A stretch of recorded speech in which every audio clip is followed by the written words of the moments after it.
বিশ্বনাথ চক্রবর্তী বলছেন? হ্যাঁ, স্যার, শুভেন্দু অধিকারী নত মস্তকে প্রণাম করে বিধানসভায় ঢুকলেন। কিভাবে দেখছেন বিষয়টা? শুধু তাই নয়, তিনি বিধায়কদের বাসে চেপে গেছেন আজকে শপথ গ্রহণ অনুষ্ঠানে। খুব ভালো, মানে সাধারণ হয়ে থাকার উদ্যোগ। দেখো, মুখ্যমন্ত্রী হলে আমরা তো দেখে অভ্যস্ত ছিলাম নিজেকে আলাদা ভাবা। মুখ্যমন্ত্রী যে আর 5জন বিধায়কের সাথে বাসে গেলেন, এটা টিম ওয়ার্কের একটা নিদর্শন। গত বিধানসভায় অর্থাৎ 77 জন বিধায়ককে নিয়ে তিনি যে লড়াইটা করেছিলেন, এটা অসম লড়াই ছিল। এবং সেই লড়াইয়ের যারা সঙ্গী ছিলেন তাদেরকে সঙ্গে নিয়ে, তুমি জানো 77 জন বিধায়কের মধ্যে 77টা বিধানসভা কেন্দ্র থেকেই জয়ী হয়েছে। মানে বিজেপি 2021-এ যে 77টা কেন্দ্রে জয়ী হয়েছিল, এবার প্রত্যেকটা কেন্দ্রের তাদের অবস্থান ধরে রাখতে পেরেছে। যদিও বিধায়ক হয়তো নতুন করে হয়েছে অনেকে অন্য বিভিন্ন বিধানসভা কেন্দ্রে, কিন্তু এদের সাথে শুভেন্দু অধিকারী লড়াই করেছে, একটা অসম লড়াই ছিল। মমতা বন্দ্যোপাধ্যায় বিধানসভায় যে অন্যায় অবিচার অত্যাচার করেছে শুভেন্দুর বিরুদ্ধে, সেখানে তার সহযোগীদের সঙ্গে নিয়ে তিনি গত 5টা বছর 2021 থেকে 26 যে লড়াই করেছেন, সেই লড়াই তিনি ভোলেননি। অন্তত আজকে মুখ্যমন্ত্রী হওয়ার পরেও তিনি বিধায়কদের সাথে সঙ্গে একসাথে একই বাসে গেলেন। শুধু বাসে একসাথে গেলেন তা নয়, তিনি যেভাবে বিধানসভার ভেতরে প্রবেশ করার আগে ষষ্ঠাঙ্গে প্রণাম করলেন, সেটাও কোনো একটা জায়গায় একটা ইঙ্গিত করছে যে এই গণতন্ত্রের যে মন্দির বিধানসভা, সেই বিধানসভায় মর্যাদা রক্ষার একটা দায়বদ্ধতা প্রকাশ করে। স্যার, আর একটা বিষয়, সব থেকে গুরুত্বপূর্ণ বিষয়, আমরা প্রত্যেকেই ভাবছিলাম যে তিনি ভবানীপুরের বিধায়ক হিসেবে শপথ নেবে না, তিনি নন্দীগ্রামের নেবেন। তাকে দেখা গেল ভবানীপুরের বিধায়ক হিসেবেই শপথ নিতে। স্যার, ভোটের দিন যেদিন তিনি কার্যত প্রত্যেকটা ভবানীপুরের বুথ কেন্দ্র ভিজিট করছিলেন, তখন আমার প্রশ্ন ছিল যে ভবানীপুরের আর নন্দীগ্রামের মধ্যে আপনি কি পার্থক্য উপলব্ধি করছেন? তিনি তখন বলেছিলেন নন্দীগ্রামটা একটু গ্রামের মানুষ, তারা ভোট দিয়ে বেরিয়েই প্রকাশ্যে বলছে না যে আমাকে ভোট দিয়েছে, বা প্রকাশ্যে তারা বলছে না। কিন্তু ভবানীপুরের মানুষ দেখুন প্রত্যেকেই এসে বলছেন আমাকে ভোট দিয়েছে, তারা সাহস করছে। না, আরেকটা কারণ আছে, সেটা হলো অমিত শাহ নিজে ভবানীপুরে শুভেন্দু অধিকারীকে মুখ্যমন্ত্রীর বিরুদ্ধে নামিয়েছিলেন। ফলে তৎকালীন মুখ্যমন্ত্রী বা প্রাক্তন মুখ্যমন্ত্রী মমতা বন্দ্যোপাধ্যায়কে হারানো সেই সিটটা হলো কোহিনূর মতন মূল্যবান। এর মধ্যে একটা শুভেন্দু অধিকারীর গৌরব লুকিয়ে আছে যে নন্দীগ্রাম কিন্তু হারিয়েইছি, এবার আবার নতুন করে আমাকে চ্যালেঞ্জে রাখা হয়েছিল। মমতা বন্দ্যোপাধ্যায়কে সেই চ্যালেঞ্জে আমি হারিয়েছি। ফলে এই সিটটা অনেক অনেক মূল্য দল হিসাবে বিজেপির কাছে, প্রার্থী হিসাবে শুভেন্দু অধিকারীর কাছে। যে সিটিং চিফ মিনিস্টারকে হারানোর পরে এই সিটের বহু মূল্য রয়েছে। অমিত শাহ নিজে তাকে নামিয়েছিলেন। ফলে সেই জায়গা থেকে তিনি জানেন যে তিনি পূর্ব মেদিনীপুরের মানুষ। নন্দীগ্রামে এর আগেও তিনি অনেক মানে 2016 সালে বিধায়ক হয়েছেন, তার আগে ফিরোজা বেবি বিধায়িকা ছিলেন। ফলে তিনি 16 সালে বিধায়িকা হয়েছেন। তিনি জানেন যে নন্দীগ্রাম কোনোদিন তার সঙ্গ ছাড়বে না, পূর্ব মেদিনীপুর কখনোই তার সঙ্গ ছাড়বে না, তিনি খুব ভালো করে জানেন।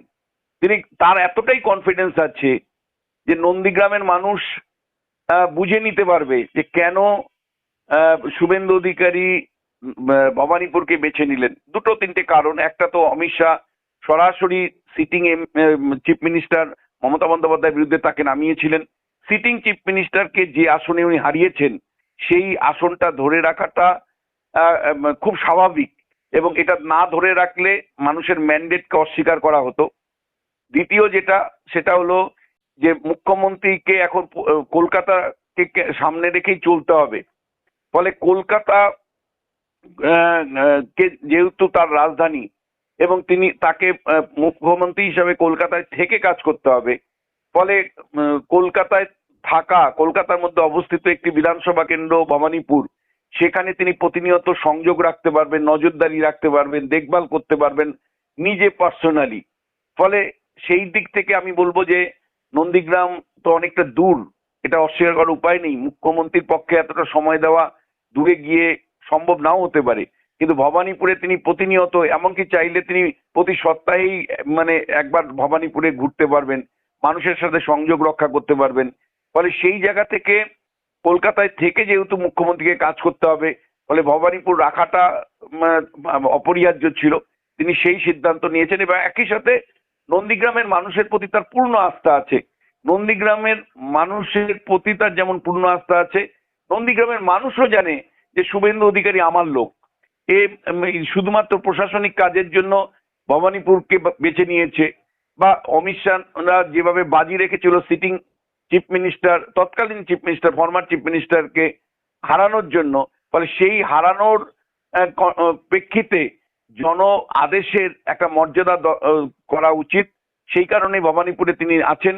ফলে নন্দীগ্রামের মানুষ সামান্যতম আমার মনে হয় না বিচলিত হবে, সামান্যতম নন্দীগ্রামের মানুষের মধ্যে কোনো আশঙ্কা হবে বা তাদের মধ্যে কোনো গিল্টি ফিলিং হবে। আমার ব্যক্তিগত অ্যাসেসমেন্ট, নন্দীগ্রামের মানুষ যেমন মেনে নেবেন বিষয়টা, আবার শুভেন্দু অধিকারীও বাস্তব রাজনীতির কনটেক্সটে কলকাতা সেন্ট্রিক তাকে যেহেতু থাকতে হবে, কলকাতাকে কেন্দ্র করে তার প্রশাসনিক কাজকর্ম চলবে। ফলে কলকাতার বুকে তিনি যে বিধানসভা কেন্দ্রটা বেছে নিলেন আমার মনে হয় সঠিক সিদ্ধান্ত। এবং সবচেয়ে বড় কথা, যে কয়েকটা দিন আমরা দেখতে পাচ্ছি তার কাজকর্ম, শুভেন্দু অধিকারীর যদি এইভাবে জারি রাখে তার কাজকর্ম, মানে প্রত্যেকটা প্রতিশ্রুতি পূরণ করবার জন্য উদ্যোগ প্রতিনিয়ত আমরা দেখতে পাচ্ছি।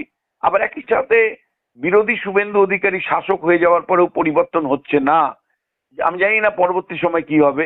তোমার দর্শকদের বলবো যে বিরোধী শুভেন্দু অধিকারীকে যেভাবে দেখে অভ্যস্ত ছিলাম আমরা, আজকের মুখ্যমন্ত্রী শুভেন্দু অধিকারীকেও প্রায় একই রকম চেহারায় দেখছি, একই রকম মানে অবস্থানে দেখছি, একই রকম আচরণে দেখতে পাচ্ছি। এমনকি মানে যে স্থান থেকে তিনি বিরোধী দলনেতা হিসেবে বিধানসভায় প্রবেশ করতেন সেই স্থান থেকেই করলেন, মুখ্যমন্ত্রী যেই দিক থেকে প্রবেশ করতেন সেই দিক থেকে করলেন না স্যার। ভীষণ ভালো।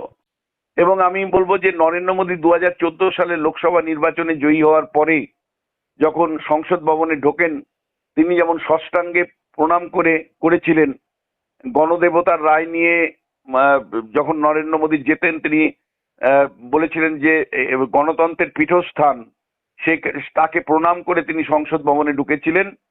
ঠিক একইভাবে আমি দেখলাম শুভেন্দু অধিকারী ষষ্ঠাঙ্গে প্রণাম করলো বিধানসভার ঢুকবার আগে।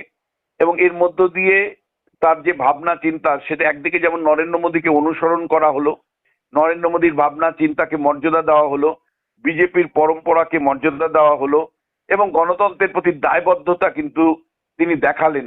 তিনি অন্ততপক্ষে প্রতিজ্ঞা রাখলেন যে গণতন্ত্রের, বিধানসভার প্রতি তিনি দায়বদ্ধ থাকবেন। আমরাও দেখতে চাই, আমরাও রোজিনা দেখতে চাই যে মমতা বন্দ্যোপাধ্যায় বিরোধীদের কণ্ঠরোধ করে রাখতেন। বিধানসভাতে মমতা বন্দ্যোপাধ্যায়ের বক্তৃতা প্রচার করা হতো, বিধানসভায় মমতা বন্দ্যোপাধ্যায়ের বক্তৃতা সরাসরি সম্প্রচার করা হতো, টেলিভিশনে দেখানো হতো। আর শুভেন্দু অধিকারী যখন বলতেন তখন সেটা বন্ধ করে দেওয়া হতো। শুভেন্দু অধিকারী বলতে উঠলেই বন্ধ করে দেওয়া হতো। শুভেন্দু অধিকারী বিরোধী দলের নেতা হিসাবে কোনো কিছু বলতে উঠলে তৃণমূলের সমস্ত বিধায়করা চিৎকার চেঁচামেচি করে তার মুখটা বন্ধ করবার জন্য, তার ভয়েসটা বন্ধ করবার জন্য যে অত্যাচার করেছে।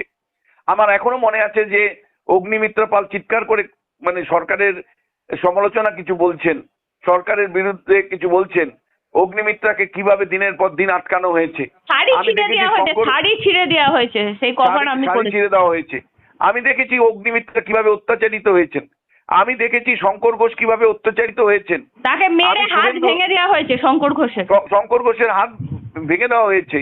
এবং শুধু এই বিজেপির বিধায়করা অত্যাচারিত হয়েছেন তা নয়, আমি এখনো মনে আছে প্রথম বিধানসভাতে মানে তৃণমূল আসার পরের যে বিধানসভাটা হয়েছিল, গৌরাঙ্গ চট্টোপাধ্যায়, দেবলীনা হেমব্রেম, এদেরকে মেরে ফাটিয়ে দেওয়া হয়েছিল।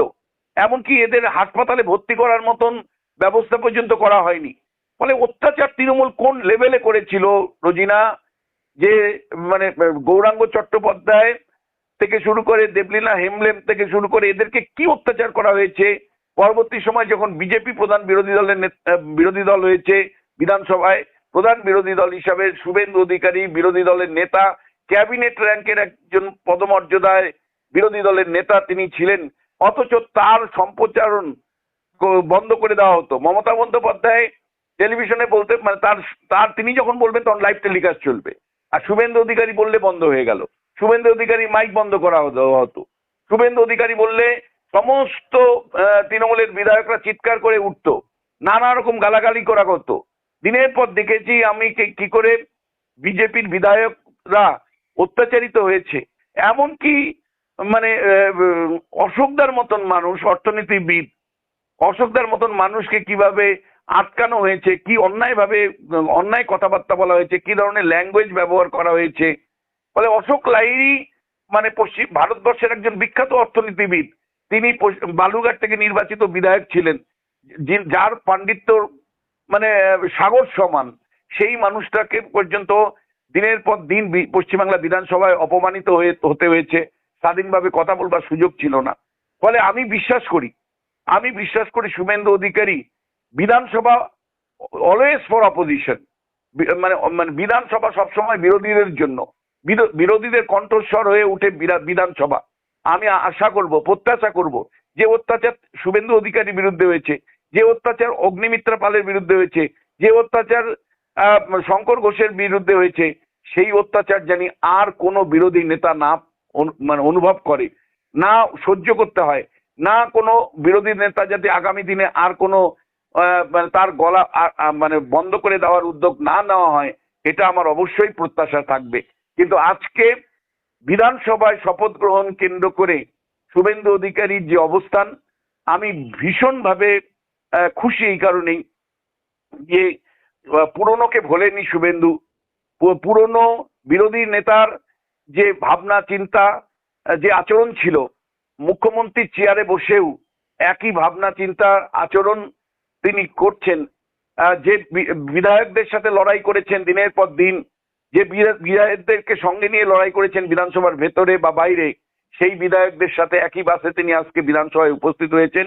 বিধানসভায় উপস্থিত হয়ে ষষ্ঠাঙ্গে প্রণাম করে গণতন্ত্রের প্রতি দায়বদ্ধতা মানে রেখে তিনি যেভাবে আজকে শপথ নিলেন সবাইকে সঙ্গে নিয়ে, সেটা অনন্য দৃষ্টান্ত স্থাপন করলো। আগামী দিন তো বলবে যে বিধানসভায় বিরোধীদের পরিসরটা নিশ্চিত করতে পারলেন কিনা শুভেন্দু, সেটা তো আরেকটা বিষয়, এবং সেই সময় যা ঘটবে সেই অনুযায়ী তোমায় বলবো।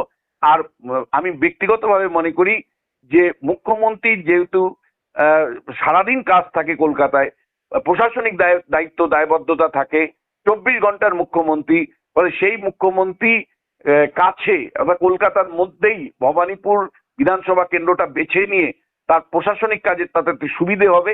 আর একই সাথে একজন সিটিং চিফ মিনিস্টারকে হারানোর সিট, সেই সিটের মানুষকে মর্যাদা দেওয়ার প্রশ্নটা গুরুত্বপূর্ণ ছিল।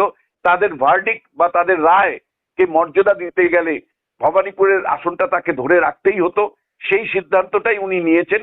এবং একই সাথে নন্দীগ্রামের প্রতি তার যে দায়বদ্ধতা আছে এবং সেটা তিনি জানিয়েছেন, এবং নন্দীগ্রামের মানুষও জানে যে শুভেন্দু এবং নন্দীগ্রামের মানুষের মধ্যে কোনো বিচ্ছেদ টানা সম্ভব নয়, কারণ নন্দীগ্রাম এবং শুভেন্দু একে অপরে অঙ্গীভূত। স্যার, আপনাকে অসংখ্য ধন্যবাদ আমাদেরকে এতক্ষণ সময় দেওয়ার জন্য। নমস্কার।